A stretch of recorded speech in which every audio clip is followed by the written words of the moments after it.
Hello दोस्तों, the winner study YouTube channel में एक बार फिर से आप सभी का बहुत गोरखपुर यूनिवर्सिटी और सिद्धार्थ यूनिवर्सिटी के बीए थर्ड ईयर के पॉलिटिकल साइंस के पेपर के बारे में। ठीक है, पॉलिटिकल साइंस के अंसाल्व पेपर 2019 और 2020 हम पूरा करा देते हैं। जो अनसॉल्व पेपर आप लोग रखे हैं, ठीक है, वो पूरा हम सॉल्व करा देते हैं। ठीक है, आप लोग देख लीजिए, पढ़ लीजिए, क्योंकि 2000 देखिए, जब अगर आपका एग्ज़ाम जो है अगर 21 में हो रहा है तो आप 19 का तो एकदम पढ़ लीजिए। ठीक है, 19 का पढ़ लीजिए और 20 का पढ़ लीजिए। इसमें से आपको लगभग 50%, ठीक है, 40 से 50%, 50% क्वेश्चन तो एकदम कन्फर्म है कि आता ही है। देखिए 2021 में हो रहा है, यानी 19 और 20 यही दो पढ़ लेंगे तो आपका 40 से 50% कवर हो जाएगा। बाकी आपके ऊपर है, ठीक है, आप उसे भी पढ़ सकते हैं, जितना और पढ़ेंगे आपका बढ़ता जाएगा, लेकिन 19-20 एकदम पढ़ लीजिए।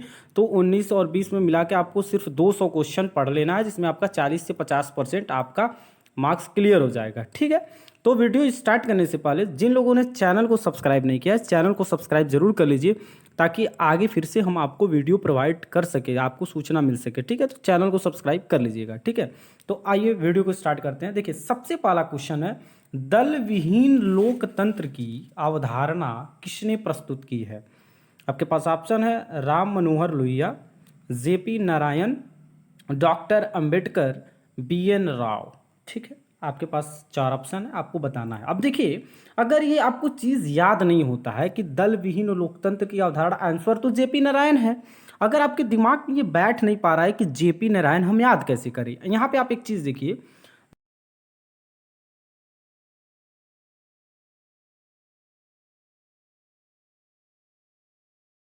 ये आंसर देखिए, ये आंसर क्या है, ध्यान से देखिएगा, नारायण। नारायण आप लोग सुने हैं ना, नारायण नारायण जोन करते हैं। ठीक है, तो वो किसी के नहीं है। ठीक है, इधर इधर भी बात करते हैं, इनका भी बात करते हैं, सबका प्रशंसा वो करते हैं, किसी का एक के नहीं है। ठीक है, सब जगह करते हैं, नारायण नारायण है, मतलब सबकी प्रशंसा करते हैं। इधर की बात उधर, उधर की बात इधर, मतलब किसी भी एक दल के नहीं है, सब दल के हैं। ठीक है, तो वो एक दल के नहीं कहा जा सकता, इसलिए दल विहीन आप लोग दिमाग से लगा सकते हैं कि दल विहीन नारायण। ठीक है, तो आप ये कॉन्सेप्ट क्लियर कर लीजिए कि दल विहीन, जैसे ही दल विहीन लोकतंत्र की अवधारणा की बात कर देगा तो आप लोग सीधे दिमाग में बैठाइए नारायण। ठीक है, अब देखिए अगला क्वेश्चन। अगला क्वेश्चन है, कौन सी विचारधारा वर्ग संघर्ष को जन्म देती है? कौन सी विचारधारा वर्ग संघर्ष को जन्म देती है?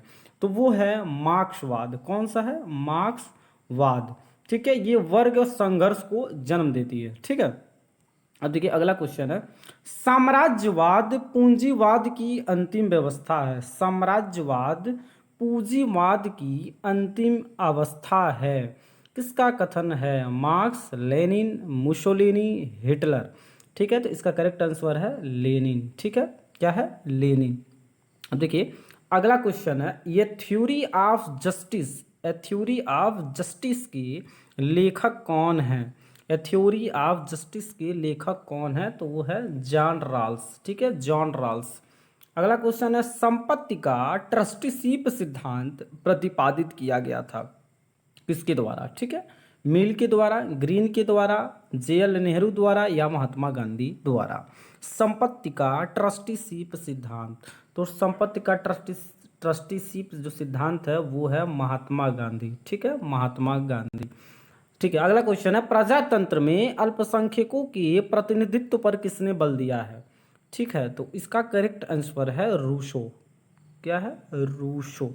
अगला क्वेश्चन है, स्वतंत्रता, समानता एवं भ्रातृत्व का संदेश कौन सी क्रांति द्वारा विश्व को दिया गया? तो इसका करेक्ट आंसर है फ्रांस की। ठीक है, फ्रांस की है। ठीक है, अगला क्वेश्चन है, किस विचारधारा को मैकियावेलियन दर्शन कहा जाता है? किस विचारधारा को मैकियावेलियन दर्शन कहा जाता है? तो इसका करेक्ट आंसर है, किस विचारधारा को मैकियावेलियन दर्शन कहा जाता है? तो इसका करेक्ट आंसर जो है वो है सर्वाधिकारवाद। सर्वाधिकारवाद को मैकियावेलियन दर्शन कहा जाता है। राष्ट्र सर्वोपरि है, ये किस विचारधारा से संबंधित है? तो ये है राष्ट्रवाद से। ठीक है, राष्ट्रवाद से है। ठीक है, अगला क्वेश्चन है, लोकतंत्र के अभिजन सिद्धांत के समर्थक हैं। लोकतंत्र के अभिजन सिद्धांत के जो समर्थक ये सभी लोग हैं, ठीक है, ये सभी लोग लोकजन के अभिजन सिद्धांत के समर्थक हैं। नागरिकों की समस्त गतिविधियों पर किसका नियंत्रण होता है? साम्राज्यवादी का, साम्यवादी शासक का, पूंजीवादी शासक का या सर्वाधिकारवादी शासक का? तो इसका करेक्ट आंसर है सर्वाधिकारवादी शासक का, ठीक है। अगला है, इनमें से किसका सामाजिक न्याय से सरोकार नहीं है? स्त्री पुरुष समानता, स्त्री शिक्षा और उन्नत का सबको समान अवसर, निर्णय प्रक्रिया में भागीदारी, विशेषाधिकार प्राप्त वर्ग का अभाव। तो इसका करेक्ट आंसर है लास्ट वाला, ठीक है, लास्ट वाला। अब देखिए 13 क्वेश्चन है, पूंजीवादी वर्ग का आर्थिक दर्शन है। तो इसका करेक्ट आंसर है नकारात्मक उदारवाद, ठीक है। अगला क्वेश्चन है, आर्थिक क्षेत्र में व्यक्तिवाद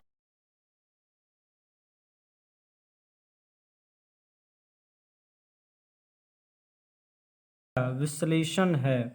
तो वो है उदारवाद और समाजवाद का, ठीक है। अगला क्वेश्चन है, राजनीतिक आधुनिकीकरण के लक्षण हैं। तो इसका करेक्ट आंसर है उपरोक्त सभी हैं। बुद्धि संगत सत्ता, विभिन्नकृत राजनीतिक संरचना, राजनीतिक सहभागिता।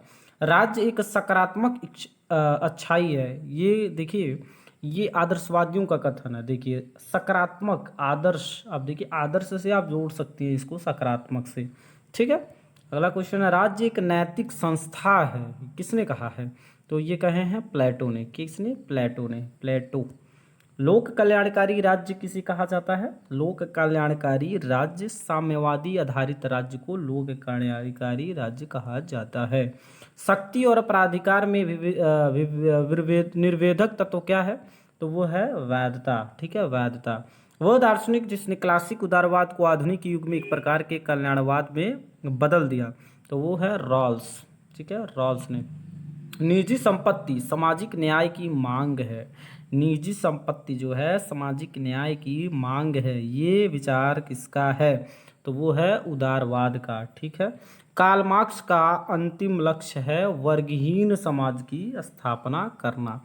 लेवियाथन किसकी पुस्तक है? तो वो है हॉब्स की। गांधी दर्शन में समाजवाद का विकल्प है। गांधी दर्शन में समाजवाद का विकल्प है न्याय, न्याय साधारिता, ठीक है। अगला क्वेश्चन है, सर्वाधिकारवादी अधिनायक तंत्र का उदाहरण है। तो वो है उपर्युक्त सभी, ठीक है। उपर्युक्त सभी जो है, ये सभी ऑप्शन जो है वो सर्वाधिकारवादी अधिनायक तंत्र का उदाहरण है, ठीक है। सर्वहारा वर्ग की तानाशाही का विचार किस विचारक से संबंधित है? तो वो है मार्क्स, ठीक है, मार्क्स के विचार। अधिनायक तंत्र का लक्षण है निरंकुश प्रभुसत्ता से, ठीक है। अराजकतावाद का लक्षण है, तो वह है राज्य का विशेष, राज्य का विरोध, ठीक है। करिश्मावादी सत्ता का आधार है, तो सभी हैं, ठीक है। नेता की योग्यता, दैवी गुण, व्यक्तित्व का करिश्माई प्रभाव। संपत्ति चोरी है, किसका कथन है? तो यहाँ प्रोंधा, प्रोंधा बोला जाता है इनको, ठीक है, प्रोंधा। व्यक्तिगत संपत्ति का समर्थन किस विचारधारा ने किया? तो वो अराजकतावाद, ठीक है, अराजकतावाद। अपने शरीर तथा मस्तिष्क पर व्यक्ति की प्रभुत्व शक्ति असीम है, यह किसका कथन है? तो ये इसका आंसर है मील, ठीक है। वेल्थ ऑफ नेशन किसकी पुस्तक है? ये तो क्वेश्चन पूछता है एडम स्मिथ। धर्मनिरपेक्षता का तात्पर्य है, तो ये है राज्य का कोई अपना धर्म नहीं, ठीक है, राज्य का कोई अपना विशेष धर्म ना हो, ठीक है। 10वीं कल्चर अध्ययन किस विद्वान ने किया था? 10वीं कल्चर अध्ययन किस विद्वान ने किया था? देखिए इसका करेक्ट आंसर है एल्मंड और वर्बा ने। सत्ता के नौकरशाही सिद्धांत के समर्थक कौन है? तो ये है मैक्स वेबर, मैक्स वेबर। इनमें से कौन व्यक्तिवादी विचारक हैं? तो वो हैं हॉब्स। राज्य एक अनावश्यक बुराई है, राज्य एक अनावश्यक बुराई है, किस विचारधारा का मानना है? तो वो है उदारवाद। व्यक्ति साधन है और राज्य साध्य है, यह कथन किस विचारधारा का समर्थन करता है? तो वो है व्यक्तिवाद का, ठीक है। अब देखिए अगला क्वेश्चन है, राज्य एक आवश्यक बुराई है, राज्य एक आवश्यक बुराई है, ये है व्यक्तिवाद का, ठीक है। धर्मनिरपेक्ष राज्य वो है जो धर्म और राजनीति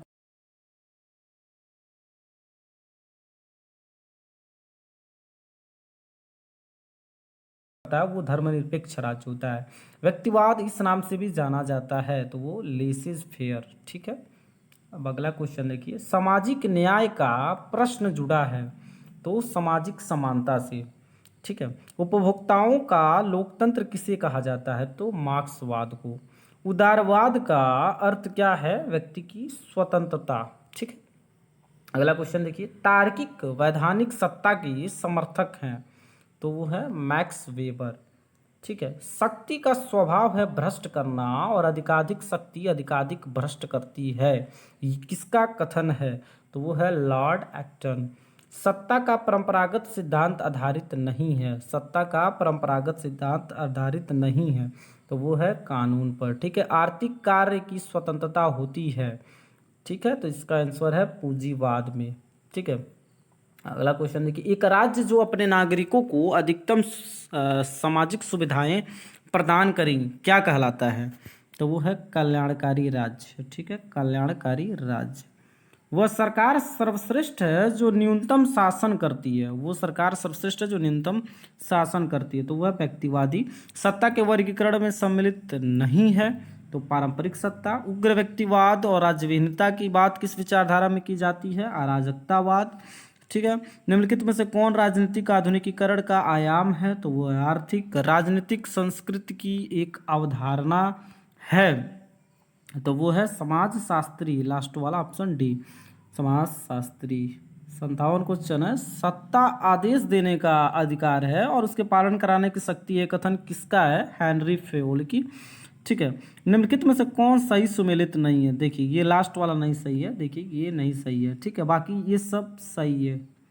ठीक है, और देखिए ये जो तीनों क्वेश्चन है ना, तीनों इसको भी आप याद कर सकते हैं कि इसमें भी अलग से पूछ सकता है कि पॉलिटिकल डीके के लेखक कौन है, ये the end of history and the last man के लेखक कौन है, political culture and political development के लेखक कौन है, तो ये पूछ सकता है। ठीक है, अब देखिए अगला क्वेश्चन है, मार्क्स के समाजवाद को क्या कहा जाता है। ठीक है, तो वो है वैज्ञानिक समाजवाद कहा जाता है। आधुनिक प्रजातंत्र जो है जाना जाता है प्रतिनिधि प्रजातंत्र की तरह। सत्ता का प्रमुख कार्य क्या है, ये सभी हैं, समन्वय करना, नियंत्रण स्थापित करना, अनुशासन बनाए रखना, ये सभी है। ठीक है, राजनीतिक क्लास, ये सॉरी ये जो क्लास है ये क्लास नहीं है, हॉस है। ठीक है, कि अवधारणा किसने प्रस्तुत किया, तो सैमुअल पी हैटिंगटन ने। ठीक है, अब देखिए अगला क्वेश्चन है, व्यक्तिवाद को वैज्ञानिक आधार पर औचित्यपूर्ण ठहराया था, किसने ठहराया था, तो हर्बर्ट स्पेंसर ने। व्यक्तिवादियों का उद्देश्य क्या स्थापित करना था, तो एक मुक्त समाज। ठीक है, फांसीवाद का मुख्य अधिवक्ता था, तो वो था मुसोलिनी। राजनीतिक संस्कृति के प्रेरक आधार है उपरोक्त सभी। फांसीवाद का विश्वास था एक व्यक्ति के नेतृत्व में। ठीक है, एक व्यक्ति के नेतृत्व में व्यक्ति अपने हितों का सर्वश्रेष्ठ निर्णायक होता है, व्यक्ति अपने हितों का सर्वश्रेष्ठ निर्णायक होता है, किस विचारधारा में, विचारधारा से ये संबंधित है, तो वह समाजवाद से। प्रजातंत्र में अंतिम सत्ता निहित होती है, तो वो होती है जनता में। निम्नलिखित में से कौन शक्ति का प्रकार नहीं है, तो वह चातुर्य। ठीक है, अगला देखिए, व्यवहारवाद का जनक कौन है, व्यवहारवाद का जनक कौन है, तो वह डेविड स्टर्न। इनमें से कौन जर्मन आदर्शवादी हैं, तो हीगल। राज्य का आधार शक्ति नहीं इच्छा है, किसका कथन है, तो वो है टीएच ग्रीन का। बहुलवादी विश्वास करते थे राजनीतिक संप्रभुता में, टीएच ग्रीन।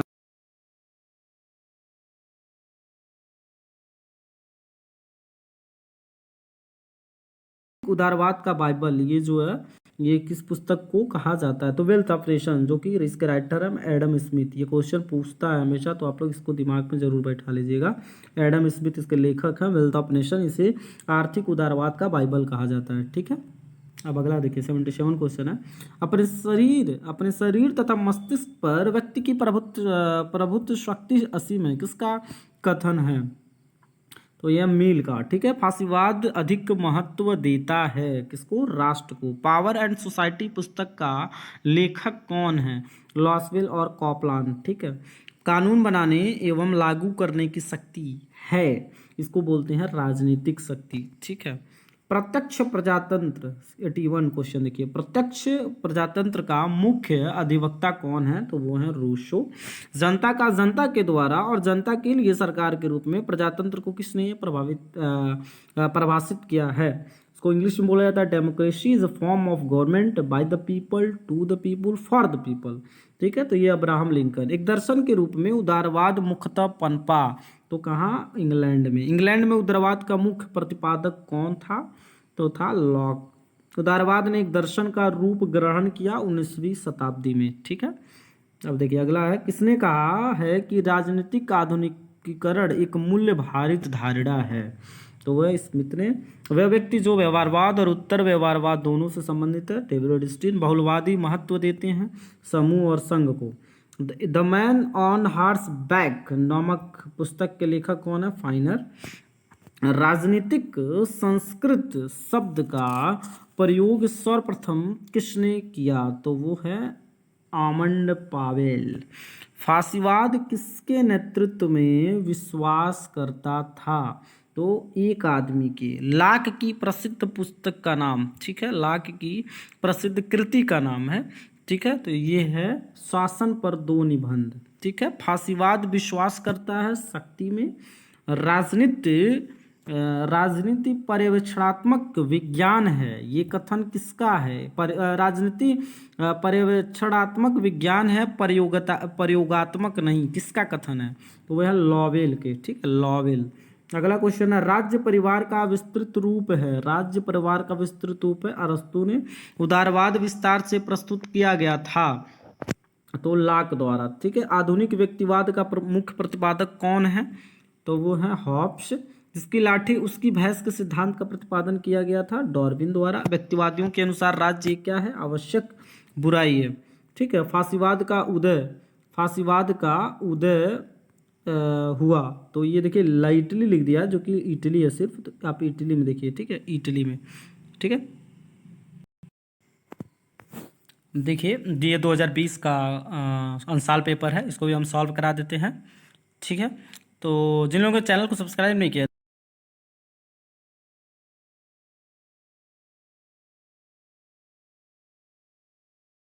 होता है, फासीवाद विश्वास करता है विशिष्ट वर्गीय शासन में। ठीक है, विशिष्ट वर्गीय, देखिए ये सही नहीं है। ठीक है, ये सही नहीं है, ये एक व्यक्ति की तानाशाही है, ये गलत है। ठीक है, ये नहीं होगा सर, ये एक व्यक्ति की तानाशाही है। ठीक है, अगला क्वेश्चन है, समाजवाद शब्द का सबसे पहले प्रयोग किया गया था। समाजवाद शब्द का सबसे पहले प्रयोग जो है रॉबर्ट ओवेन द्वारा। Who gets what when how पुस्तक का लेखक कौन है, साइमन। ठीक है, अब देखिए इसको याद कैसे करेंगे, who gets what when how. ठीक है, who gets what when how, तो अब इतना सारा साइमन मतलब मिक्स साइमन कर सकते हैं। ठीक है, तो इतने सारे मिक्स हैं, सब मिक्स है, ऐसे करके थोड़ा सा रिदम हो रहा है ना, तो ऐसे आप याद कर सकते हैं। राष्ट्रवाद के विकास में सहायक तत्व नहीं है, तो वह है भौगोलिक एकता। अराजकतावादी विचारधारा को वैज्ञानिक ढंग से प्रस्तुत करने का श्रेय दिया जाता है इसे जोशीना बोरेन को। उदारवाद का मूल सिद्धांत है व्यक्तित्व स्वतंत्रता। ठीक है, अगला क्वेश्चन देखिए 7वां, धर्मनिरपेक्ष राज्य वो है जो क्या करता है, धर्म और राजनीति को पृथक करता है, धर्म और राजनीति को पृथक करता है। ये देखिए क्वेश्चन इंपॉर्टेंट है, आप इसको जरूर देख लीजिएगा। ठीक है, 7 नंबर क्वेश्चन ये आ सकता है, एकदम कंफर्म है। वैज्ञानिक आधार पर व्यक्तिवाद को तर्क संगत माना गया था, तो हर्बर्ट स्पेंसर द्वारा। इसके अनुसार न्याय आत्मा का सद्गुण है, तो ये प्लेटो। ये किसने कहा कि शक्ति का तात्पर्य मनचाहा प्रभाव पैदा करना है, एम.जी. स्मिथ। वैज्ञानिक समाजवाद का प्रतिपादक कौन था, मार्क्स।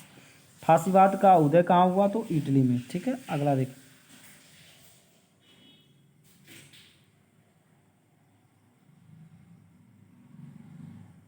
किसने कहा था वैधपूर्ण शक्ति ही सत्ता है, तो इसका करेक्ट आंसर है रॉबर्ट डॉल। अस्तित्ववाद का जनक कौन है, तो अस्तित्ववाद का जनक है शार्नी अवधारणा। ठीक है, दलविहीन लोकतंत्र की अवधारणा, देखिए यहाँ पे दलविहीन फिर आ गया ना, तो ये जेपी नारायण। ये भी क्वेश्चन बहुत बहुत इंपॉर्टेंट है। राजनीति विज्ञान शक्ति का विज्ञान है, राजनीति विज्ञान शक्ति का विज्ञान है, किसका कथन है, तो ये कैटलिन का है। ठीक है, निम्नलिखित में से कौन सा एक सत्ता के वर्गीकरण में उल्लेखित नहीं है, तो कैटलिन है।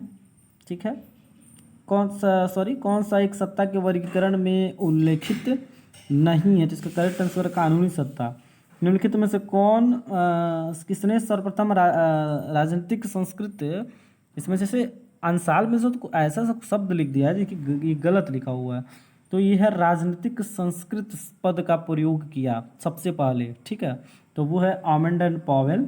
लोकतंत्र में अभिजन सिद्धांत के समर्थक हैं, तो ये सभी हैं, ठीक है। ये भी क्वेश्चन आज बहुत बार पूछ रहा है, ठीक है। सर्वाधिकारवाद किस प्रकार की दलीय व्यवस्था का समर्थन करता है? एक दलीय व्यवस्था। स्वतंत्रता, समानता और भ्रातृत्व का संदेश किस क्रांति द्वारा विश्व को दिया गया? तो फ्रांस की। प्रजातंत्र में अल्पसंख्यकों के प्रतिनिधित्व पर किसने बल दिया? तो यह जेएस मिल ने, ठीक है। सर्वाधिकारवादी शासन का उदाहरण है, उपर्युक्त सभी है, ठीक है। फांसीवादियों के अनुसार क्या श्रेष्ठतर है? फांसीवादियों के अनुसार क्या श्रेष्ठतर है? तो राज्य है। निम्नलिखित में से कौन सा दार्शनिक आधुनिक व्यक्तिवाद का प्रतिपादक माना जाता है? ग्राहम वाल। सर्वप्रथम कब और कहाँ धर्मनिरपेक्षता शब्द का प्रयोग हुआ है? तो 1648 यूरोप में। आर्थिक कार्य की स्वतंत्रता होती है पूंजीवाद में। सैमुअल पी हंटिंगटन के अनुसार राजनीतिक विकास के कितने चरण हैं? तो 3 चरण हैं, ठीक है। अगला देखिए, नववामवाद का कब मुख्य रूप से एक व्यापक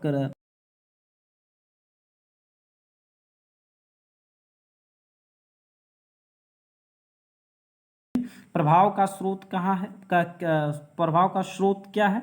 तो संपत्ति, शिक्षा, आकर्षण सभी है, ठीक है। देखिए अब प्रभाव का स्रोत है, ये भी कैसे देखिए, प्रभाव संपत्ति से भी आपका प्रभाव पड़ता है, शिक्षा है आपका तभी प्रभाव पड़ेगा, आकर्षण है मतलब लुक है आपका तो भी प्रभाव पड़ता है। तो ये प्रभाव के सब स्रोत हैं, ठीक है।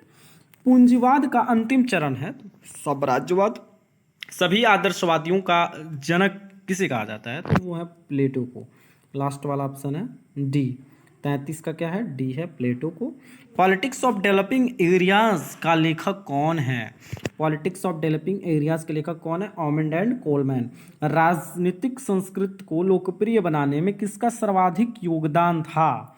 राजनीतिक संस्कृत को लोकप्रिय बनाने में किसका सर्वाधिक योगदान था? तो अमेरिकी विचारकों को, ठीक है। पूंजीवाद का तत्व क्या है?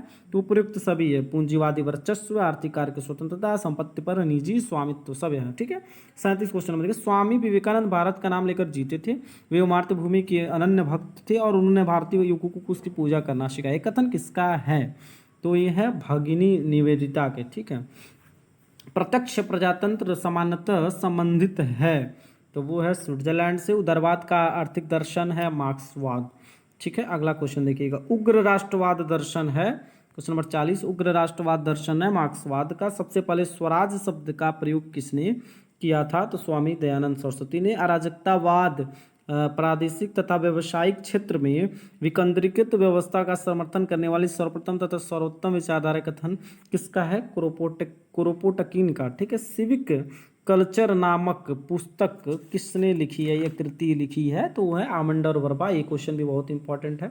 यूरोप एवं अमेरिका में भारतीय संस्कृति का प्रचार किसने किया? विवेकानंद जी ने। साहित्य के क्षेत्र में किस अस्तित्ववादी को नोबेल पुरस्कार मिला है? अल्बर्ट कामू को। पारंपरिक उदारवाद का चरित्र है नकारात्मक। डेमोक्रेटिक थ्योरी नामक पुस्तक के लेखक कौन है? तो सारटोरी। अब इसको याद कैसे कर लेंगे? जैसे थ्योरी है लास्ट में, थोरी टोरी सब ऐसे करके याद कर लीजिए, ठीक है। अगला देखिए, शक्ति का स्वभाव है भ्रष्ट करना। 48 क्वेश्चन। शक्ति का स्वभाव है भ्रष्ट करना और अधिकाधिक शक्ति अधिकाधिक भ्रष्ट करती है, ये कथन किसका है? तो लॉर्ड एक्टन। कानून बनाने और लागू करने की शक्ति है, तो ये राजनीतिक शक्ति है। अब जिसका अब देखिए, अब आप कैसे इसको समझते हैं? राजनीतिक शक्ति है जो राजनीतिक शक्ति। अब देखिए, आप आपके पास नैतिक है, आप बहुत ईमानदार हैं या आप सत्य बोलते हैं, तो क्या आप कानून बनाने लगेंगे? नहीं। क्या आपके पास बहुत ज़्यादा धन है तो फिर आप कानून बनाने लगेंगे? नहीं, ठीक है। तो आप राजनीतिक यदि पॉलिटिकल पावर है आपके पास, ठीक है, पॉलिटिकल पावर वाले ही सिर्फ कानून बना सकते हैं। वहाँ पे भी बहुमत की बात होती है, वो तो अलग की बात है, लेकिन पॉलिटिकल पावर वाले ही कानून बना सकते हैं, ठीक है। ये बस ये जानिए आप लोग। अब अगला क्वेश्चन है, तार्किक वैधानिक सत्ता की समर्थक हैं, तो मेरी फॉलेट। संगम संस्कृत विशेषता है भारत की। The man on horse back के लेखक कौन है? एस.सी. फाइनर। अगला क्वेश्चन देखिएगा, 53। राजनीतिक संस्कृति एक अवधारणा है, तो ये देखिए, ये किसकी अवधारणा है? तो ये है नीति शास्त्री है, ठीक है। निम्नलिखित में से कौन राजनीतिक आधुनिकीकरण का एक आयाम नहीं है? तो ये है सामाजिक सत्ता का प्रमुख कार्य क्या है? उपयुक्त सभी समन्वय करना, नियंत्रण करना, अनुशासन बनाए रखना। निम्नलिखित में से किसने लोक कल्याणकारी राज्य का अवधारणा प्रस्तुत की? काल्विन। निम्नलिखित में से कौन प्रत्यक्ष लोकतंत्र की अवधारणा दी है? तो यह जो जेपी नारायण ने, ठीक है, जेपी नारायण ने। अगला क्वेश्चन देखिएगा, निम्नलिखित में से किसने लोकतंत्र को जीवन शैली के रूप में संबोधित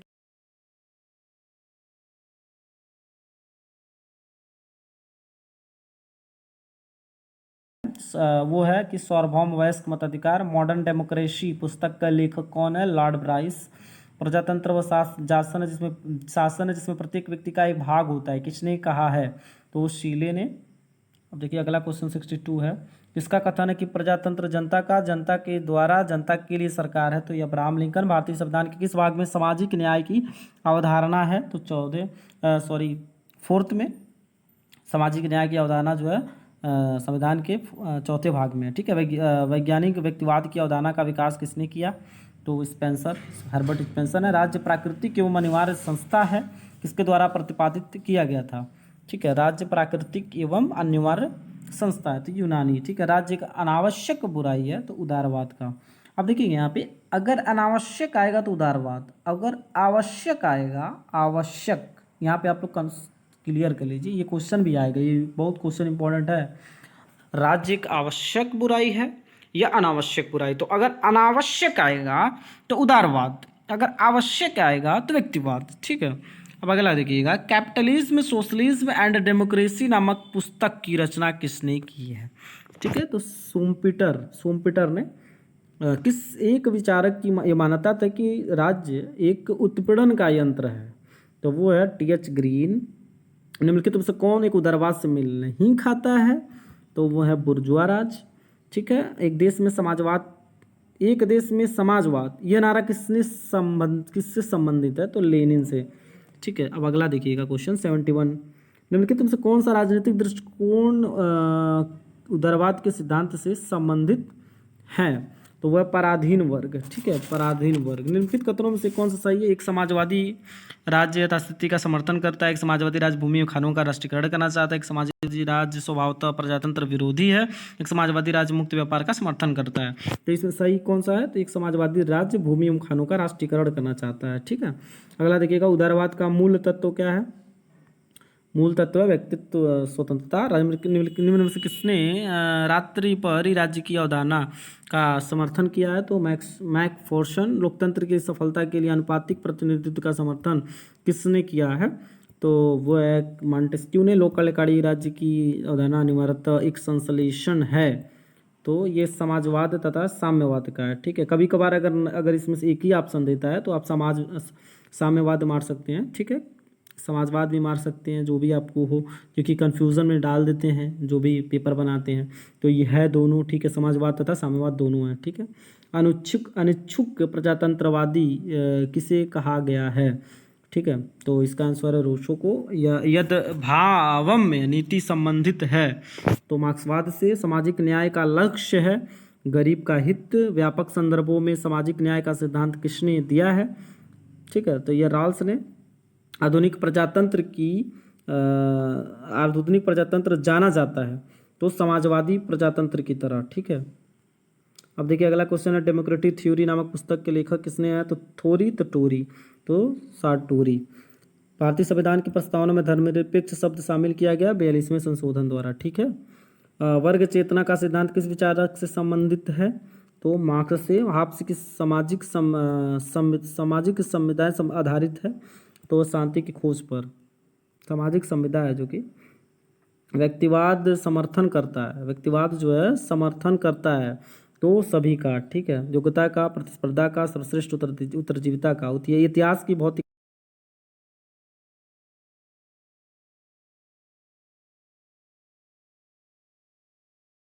ठीक है। अगला, व्यक्ति अपने हितों का सर्वश्रेष्ठ निर्णायक होता है, किस विचारधारा से संबंधित है? तो समाजवाद से। अधिनायक तंत्र का लक्षण है? क्वेश्चन नंबर 90 देखिए, तो वह निरंकुश प्रभुसत्ता से। विचारधारा जो निजी संपत्ति को समाप्त करने का समर्थन करती है, तो इसका करेक्ट आंसर है व्यक्तिवाद, उदारवाद, समाजवाद, उपयोगितावाद। ये उपयोगितावाद है, ठीक है। किसके खिलाफ समाजवाद तीव्र प्रतिक्रिया के रूप में उभरा? तो वह बहुलवाद लोकतंत्र की सिद्धांत पर आधारित है। तो लोकप्रिय संप्रभुता पे कॉरपोरेट राज्य के सिद्धांत की व्याख्या करता है फासीवाद। ठीक है, अगला देखिए 95, मुक्त श्रम की व्यवस्था संबंधित है। मुक्त श्रम की व्यवस्था संबंधित है तो उदारवाद से। 1971 में प्रकाशित ए थ्योरी ऑफ जस्टिस नामक पुस्तक किसने लिखी थी? तो H.C. मॉर्सल ने। निम्नलिखित में से कौन सम्मिलित नहीं है? ठीक है, तो इसका करेक्ट आंसर है the end of history and the last man. ठीक है, ये सही नहीं है। ठीक है, संख्या और शक्ति के आधार पर दो प्रकार की संस्कृति है।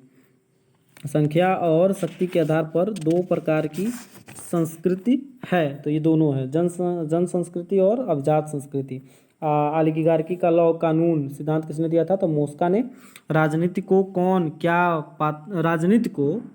पाता है, कब और कैसे, किसने परिभाषित किया था? तो इसका करेक्ट आंसर है हेराल्ड लॉसलेविल। ठीक है, जिन लोगों ने चैनल को सब्सक्राइब नहीं किया है, चैनल को सब्सक्राइब जरूर करें। Thank you.